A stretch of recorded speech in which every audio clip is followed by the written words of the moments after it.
So hey hello friends, how are you. आशा करती हूँ कि आप लोग ठीक ही होंगे।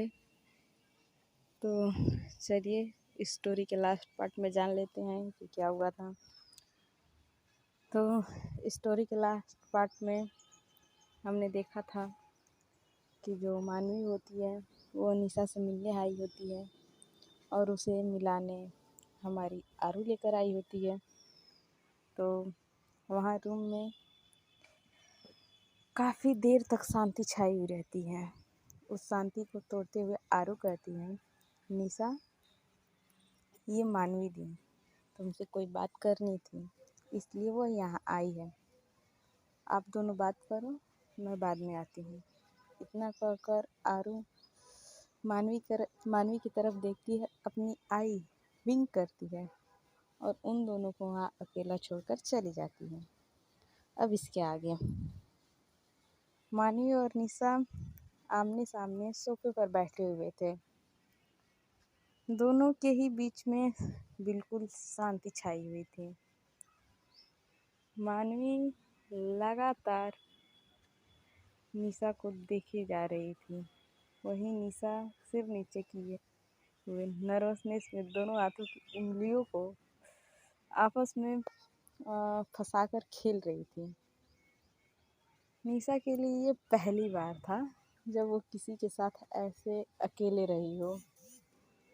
वो अपनी मॉम के अलावा शायद ही किसी की इतनी करीब थी। एंड सेकंड थिंग, मानवी उसकी होने वाली वाइफ का है या हस्बैंड का है। आई थिंक वाइफ सही रहेगा, वाइफ है। तो निशा का नर्वस होना तो बनता ही है। उन दोनों को देखकर ऐसी फीलिंग आ रही थी जैसे शादी के पहले कपल को एक दूसरे से मिलाया गया हो। वैसे तो ये सच ही है, भले ही मानवी निशा को देख चुकी हो लेकिन निशा तो फर्स्ट टाइम ही मानवी से मिल रही है। खैर, कमरे में पसरी हुई शांति को तोड़ते हुए मानवी बोलना स्टार्ट करती हैं। वो बात अलग है, मानवी भी हिचकिचा रही थी लेकिन किसी न किसी को तो बोलना पड़ेगा ही। मानवी निशा की तरफ देखते हुए बोलती है, हे मैं मानवी। वो अपनी बात इंट्रोडक्शन से शुरू करती है। मानवी की बात सुनकर निशा भी अपनी गर्दन को ऊपर उठाती है और मानवी की तरफ देखती है और फिर कहती है, मैं निशा। फिर क्या था, निशा की इतनी मीठी प्यारी आवाज़ सुनकर मानवी तो उसमें खो जाती है। फिर एक बार दोनों के बीच शांति छा जाती है।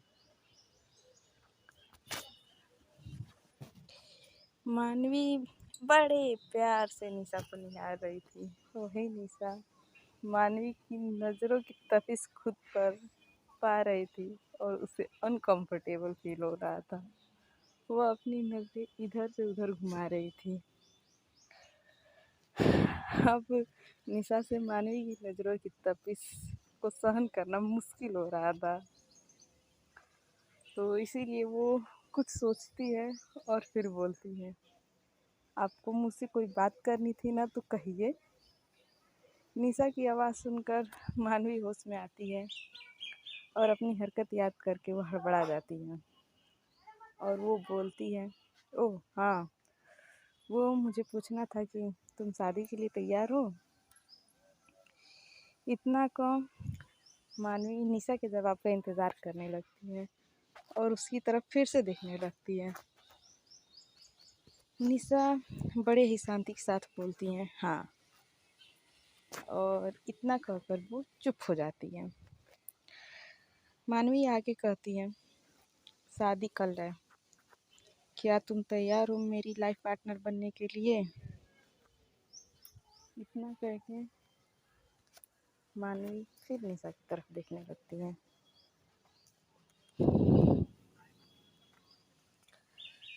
निशा भी एक प्यारी सी मुस्कान के साथ हाँ कहती है। निशा की हाँ सुनकर मानवी हैरानी से कहती है, क्या तुम्हें ये सब अजीब नहीं लग रहा है? मतलब इतनी जल्दी शादी, हम दोनों तो एक दूसरे के बारे में कुछ जानते भी नहीं हैं। निशा मानवी को एक बार देखती है और फिर बड़े ही शांति के साथ कहती है, शादी तो कभी ना कभी होनी ही है, कल हो या आज हो, क्या फर्क पड़ता है। और रही बात एक दूसरे के बारे में जानने की, तो वो तो हम लोग शादी के बाद भी जानते रहेंगे। इतना कह के निशा चुप हो जाती है। वहीं मानवी बड़े हैरानी के साथ निशा को देख रही थी। मतलब सिर्फ 18 साल की लड़की जिसकी माँ उसे अभी अभी छोड़कर गई हो, वो इतनी समझदार। लेकिन मानवी को निशा के विचार जानकर बहुत ज़्यादा ही खुशी होती है। अब दोनों में से कोई कुछ नहीं बोल रहा था। मानवी को समझ नहीं आ रहा था कि वो क्या बात करे, इसलिए वो खड़ा होती है और पता नहीं उसे क्या सूझता है। वो निशा के बालों पर अपने हाथ को फिराते हुए कहती है, अच्छा मैं चलती हूँ, किसी भी चीज़ की ज़रूरत हो तो बेझिझक मुझसे कह देना। इतना कह के मानवी वहाँ से जाने लगती है। तभी निशा कुछ सोचते हुए खड़ी होती है और मानवी को रोकते हुए कहती है, सुनिए। ये सुनते ही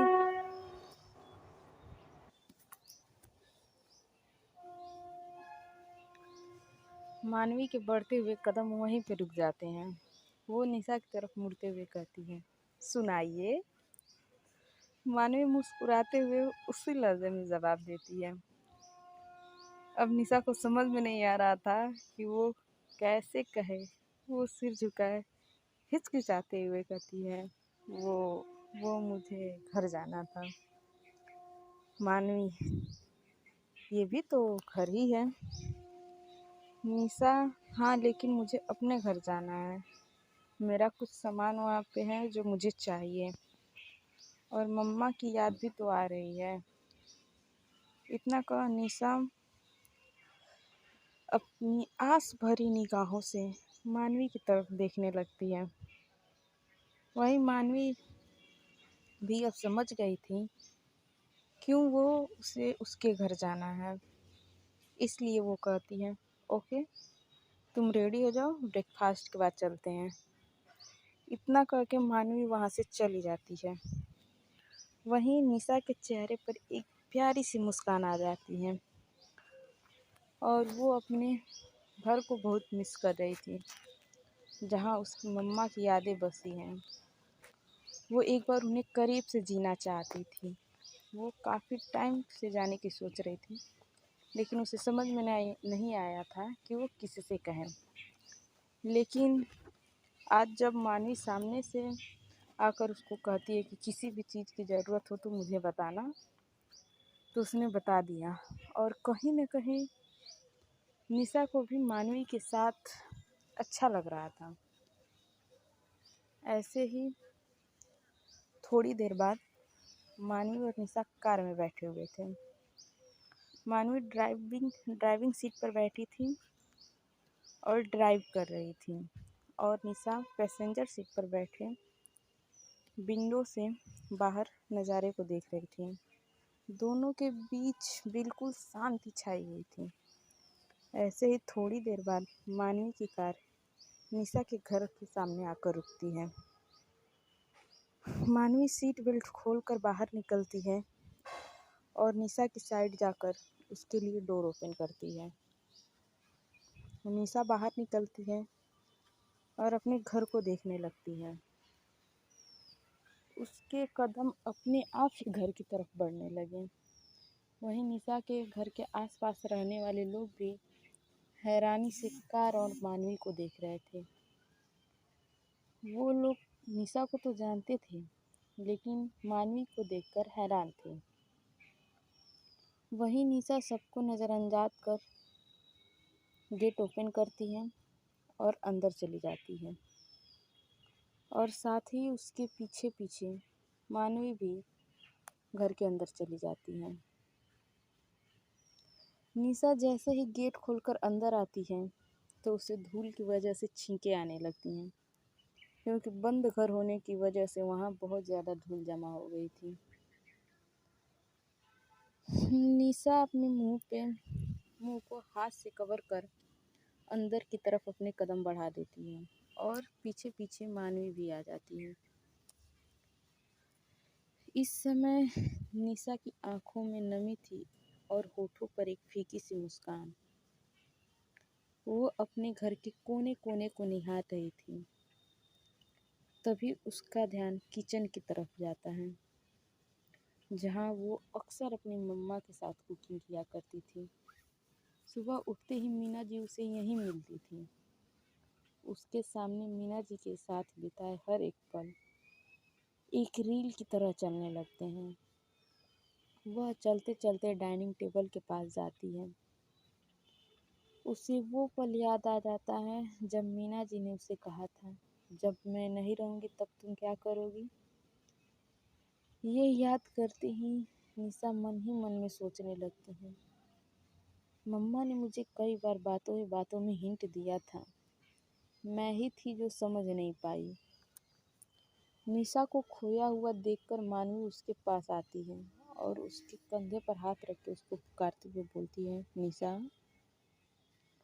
मानवी की आवाज़ से निशा अपनी सोच से बाहर आती है और उसकी तरफ मुड़कर एक फीकी सी मुस्कान उसको देती है और बिना कुछ बोले वह अपने कमरे की तरफ बढ़ जाती है, जहाँ मीना जी और निशा रहते थे।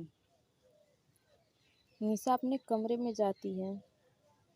उसका ध्यान सबसे पहले सामने लगे वॉल पर जाता है, जहाँ निशा और मीना जी की बहुत सारी प्यारी प्यारी और ख़ास पलों की तस्वीरें लगी हुई थीं। निशा उन तस्वीरों को एकटक निहारने लगती है और बाद में एक एक करके उतारते हुए उन्हें बेड पर रखने लगती है। लास्ट में एक तस्वीर थी जिसे निशा अपने हाथ में लिए उसे देखने लगती है। ये तस्वीर उस वक्त की थी जब निशा और मीना जी दिल्ली में रहते थे। एक बार वो बीच पर गए थे, उस वक्त की पिक थी ये। इसमें निशा हंसते हुए भाग रही थी और मीना जी उसे पकड़ने की कोशिश कर रही थी। उस वक्त निशा लगभग 14 साल की होगी। निशा को इस वक्त मीना जी की बहुत याद आ रही थी। उसका मन किसी को गले लगाकर जोर जोर से रोने का कर रहा था। वो उस फोटो को अपने सीने से लगा आंखें बंद कर लेती है और अपने इमोशन को कंट्रोल करने लगती है। वहीं मानवी का मन तो निशा को ऐसे देख लगाने का कर रहा था, लेकिन बिना निशा की इजाज़त के उसे ये करना ठीक नहीं लगा। इसलिए वो बस चुपचाप वहाँ खड़ी होकर निशा को देखे जा रही थी। थोड़ी देर बाद निशा ने अपना सारा सामान इकट्ठा किया और एक बैग में भरने लगी। यार यहाँ पे बंदर आ गए हैं सब। चलिए स्टोरी को कंटिन्यू करते हैं। बैठ कर वो मेरी तरफ घूर घूर कर देख रहा है।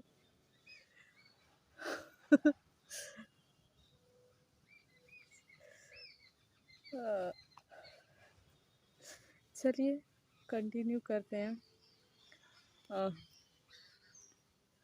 कुछ डॉक्यूमेंट्स और फोटोज़ के साथ के अलावा निशा ने और कुछ नहीं लिया था। और रही बात कपड़ों की, वो तो महिमा जी ने उसे पहले ही दिलवा दिया था। उन्होंने उसके लिए बहुत सारी सामानें खरीद ली थी। उसने मना भी किया था, लेकिन महिमा जी ने उसकी एक नहीं सुनी थी। अब निशा को उस रूम में घुटन सी होने लगती है, क्योंकि वहाँ मीना जी की यादें बसी हुई थी, जो उसे बार बार याद आ रही थी। उससे ये सब और सहन नहीं होता है, इसलिए वो बैग पैक को वहीं छोड़ती है और वहाँ से बाहर की तरफ भाग भाग कर चली जाती हैं। सो फ्रेंड्स, अब इसके आगे देखते हैं नेक्स्ट पार्ट में क्या होता है। और यहाँ पे बंदर आ चुके हैं सब, तो मैं चल गया यहाँ से क्योंकि इन लोगों का कोई भरोसा नहीं है। तब तक के लिए बाय बाय, टेक केयर।